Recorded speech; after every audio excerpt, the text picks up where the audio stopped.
This conference will now be recorded.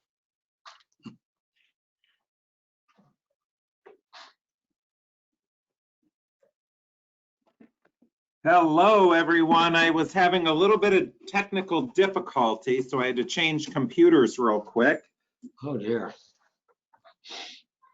Hey, but you know, it's all about flexibility, so here we go. Let me just close these blinds, the reflection might.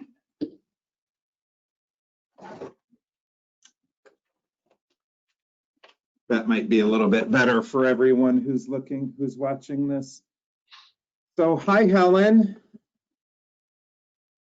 Hi. Hey, Meryl. Hi there. And good afternoon, ladies and gentlemen. So today is Wednesday, July 8th, and this is our monthly Cup of Joe. So I don't have a lot on my agenda. Did I just lose you?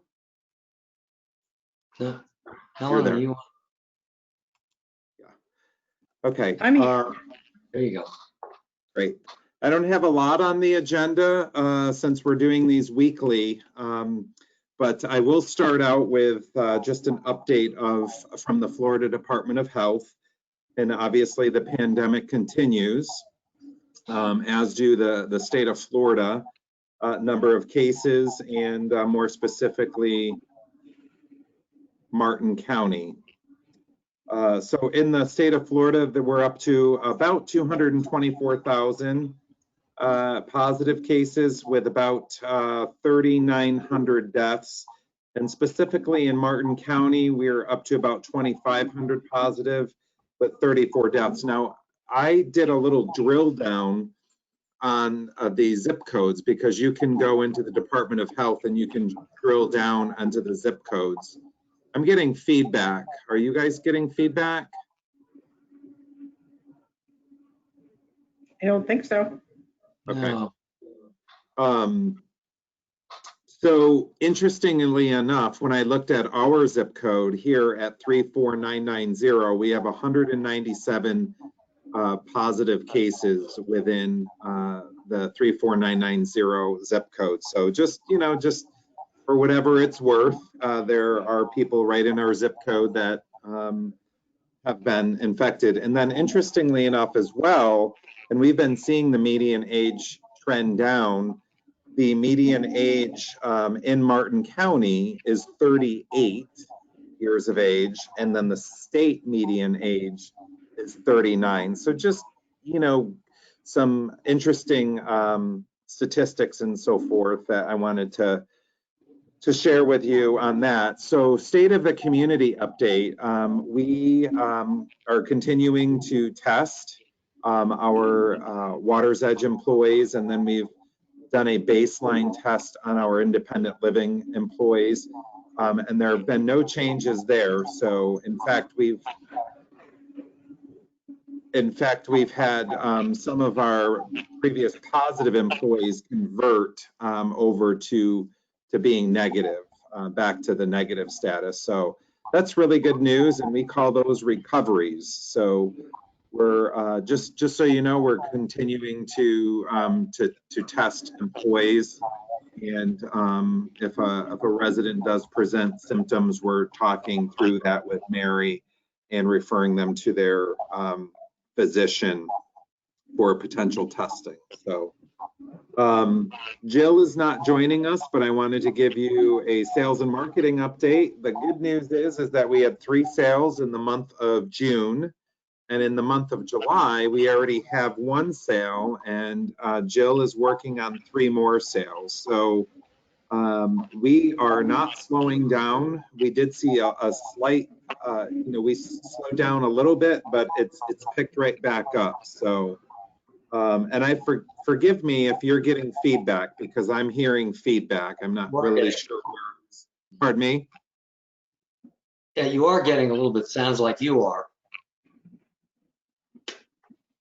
Yeah, I don't know where that would be coming from. So my apologies. So, so that's the June and July sales update so far. We're hoping for several more in July. And then I just wanted to talk about just reopening up Sandhill Cove.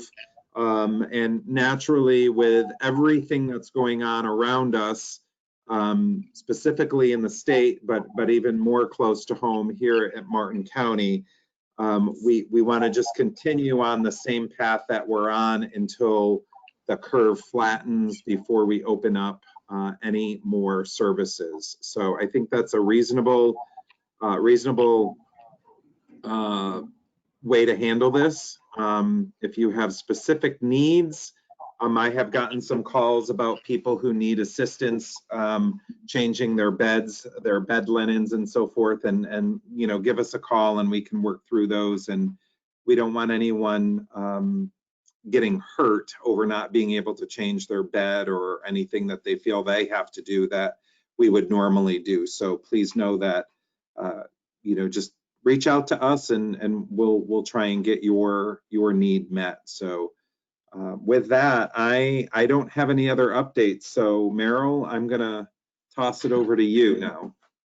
Okay, well, I'm going to cover what's been going on for the Residents Council. And we had a meeting, of course, in June. So I'll start off with saying anybody who hasn't heard already that Mary Antea has joined the Residents Council.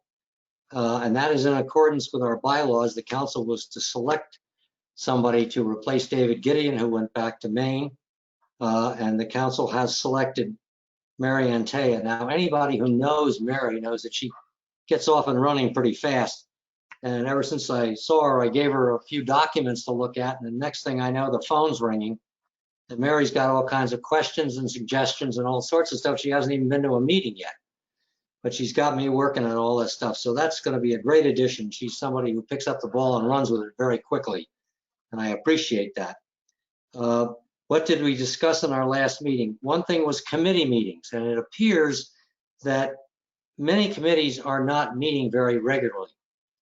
And I'd like to encourage all of the committees to start meeting on a regular basis again. I know it's difficult. I know you either have to do it remotely through GoToMeeting, or you can also, if Sean gives you a waiver, you can use the break room when you have only 10 people or fewer. You can't have more than 10 in there. But I really urge everybody to do that. You can sign up with Audra for a GoToMeeting, and you can all do it that way too. So I have asked our liaisons to team up with the chairs of all the committees and try to make sure we have a meeting every month, because the only way we're all going to be up to speed on the council all the time with what's going on is when you committees have your meetings and inform the world about what's going on in your area. And it gets fed back to us, and consequently, if necessary, goes to Sean, goes to wherever it needs to go to get taken care of. So please do that. The second thing we talked about was the communication exchange. We had to put a halt on this back in February, March, when the pandemic hit. We were about to do the villas, which would have been our 5th. We already have 40 people included in this. And we were going to do the 5th. We've elected not to do it now that the pandemic hit, because the results might be considerably different than what we were getting from the other 4. And I've also done a bunch of one-on-one interviews. So rather than do that, what we're going to do, I'm going to summarize the 4 sessions that we have. That's a total of 40 people, plus I interviewed another 30 by myself previously. And we're going to take all that, put it together into a little mini presentation. And I'm going to do that at the next Cup of Joe, which I believe is August 12th. That would be the second Wednesday of August. So plan on seeing that at that point in time. We'll go through the entire thing. And Sean has also suggested that the results of this be used as input for the strategic planning discussions, which are also going to take place, I think, in the month of August, if we are correct about that. So that's the status of what that is. A couple of other things to talk about. Bob Forbush had hoped to be in the meeting today to talk about the financial situation from his perspective. Unfortunately, he had an appointment which he couldn't change, so he's not here.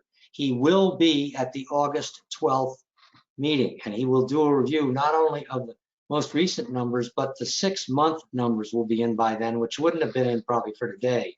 So he will review the first 6 months of finances on August 12th, so stay tuned for that. Meanwhile, he wanted me to pass along a couple of things. Importantly, the net operating income number right now, we have a favorable variance. This is our key number, the difference between costs and revenue. And we have a favorable number, which right now stands at $262,000. And that's a positive thing.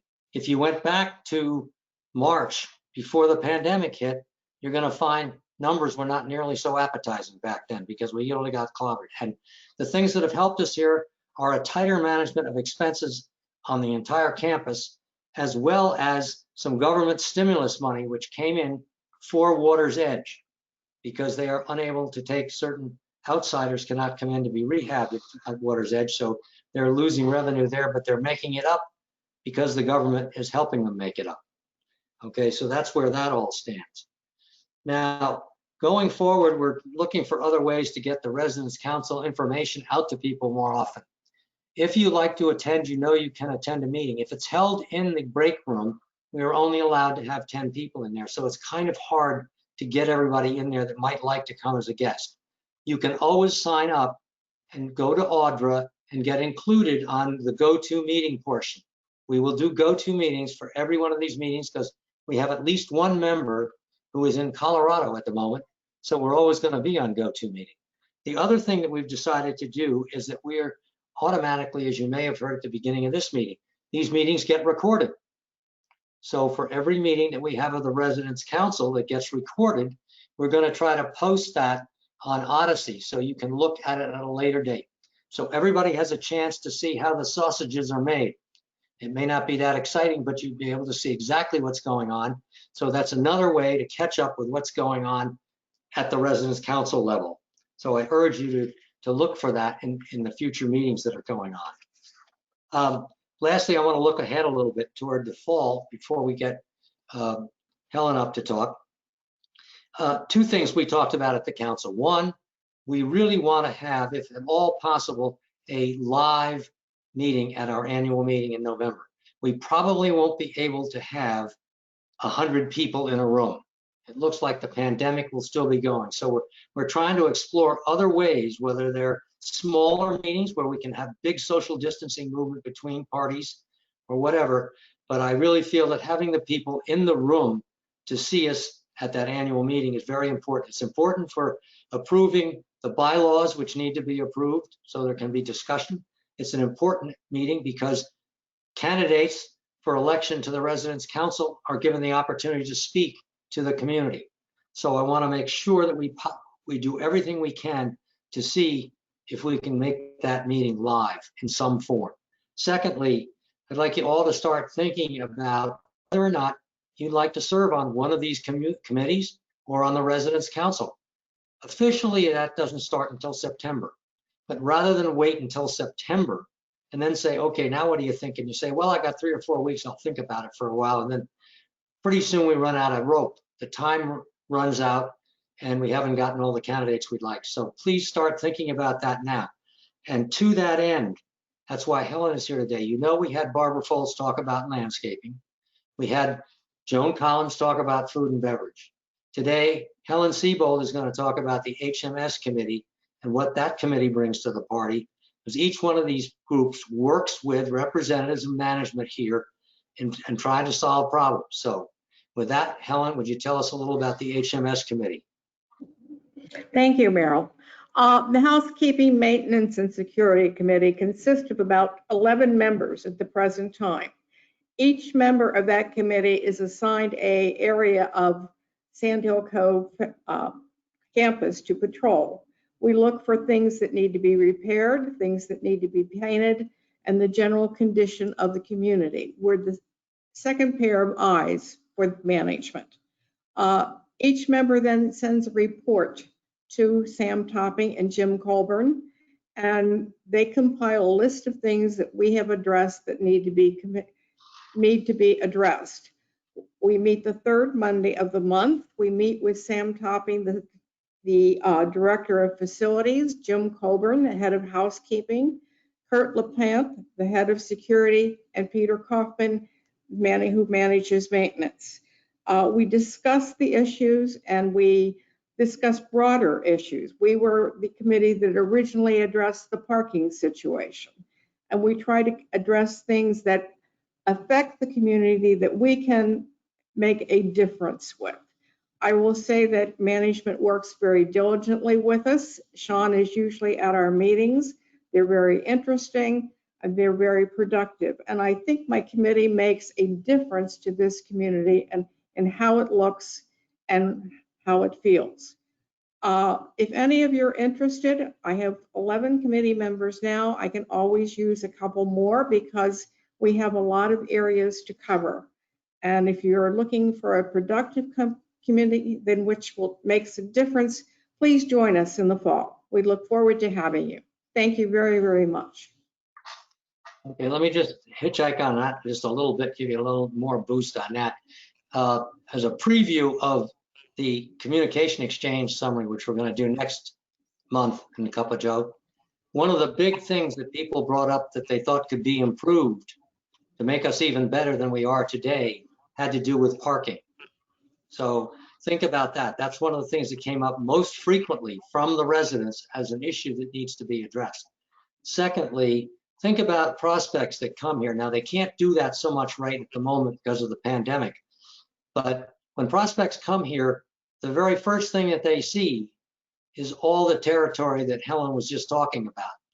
They see the outside of the buildings. They see things like that. That's their first introduction to Sand Hill Cove. So if you don't think that committee is important, you're dead wrong, because that's the first thing that the prospect's going to see. And they may check out right then and there if things aren't going too well in that sequence. Okay. If you find dirty stuff all over the place, or you find whatever's wrong in their first viewing, they may never get to the second stage, and that's really bad. So I just think that everybody ought to remember how important this is. We will continue to have representatives, the chairs of various committees talking in the next couple of months to feed you information to help you make a decision about where you'd like to serve. And that's, I think, all we have from the resident side, Sean.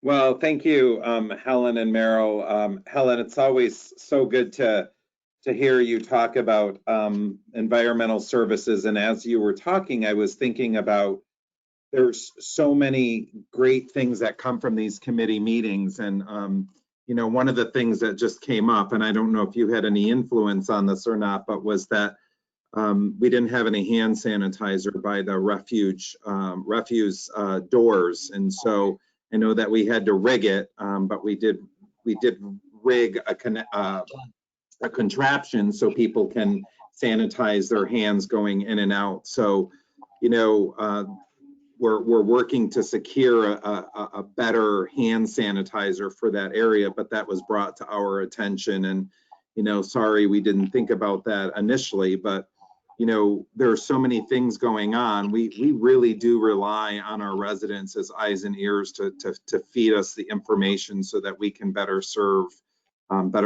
you. So thank you both for what you do and helping us to become better at what we do. So I don't have anything else at this time, so we can close out unless Helen, you have something, or Merrill, you have something you'd like to say, as in no? I don't have anything else.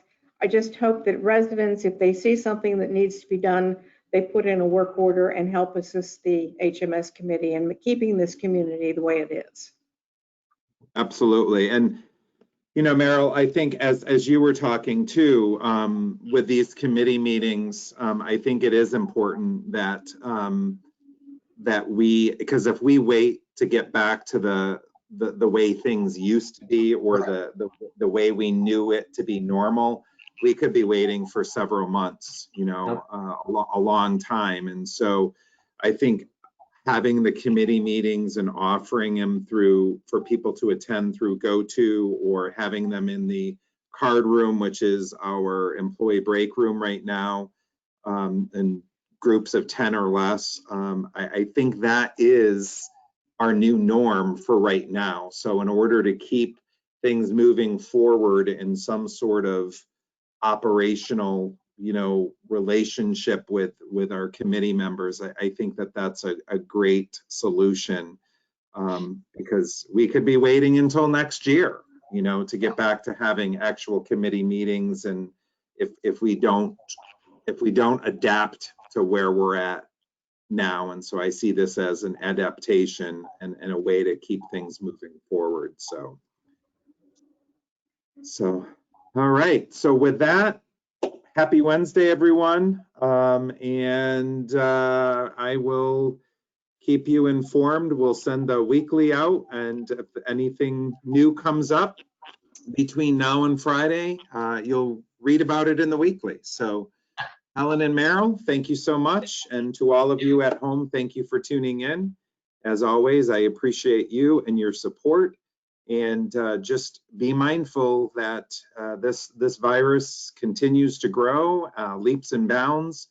And we are definitely not out of the woods. So when you go out and about, make sure that you're wearing your mask up over your nose and your mouth, proper hand sanitizer, and taking all of the precautions, because this is real. So with that, have a great rest of the afternoon, everyone. We'll see you around. Okay. Ciao for now.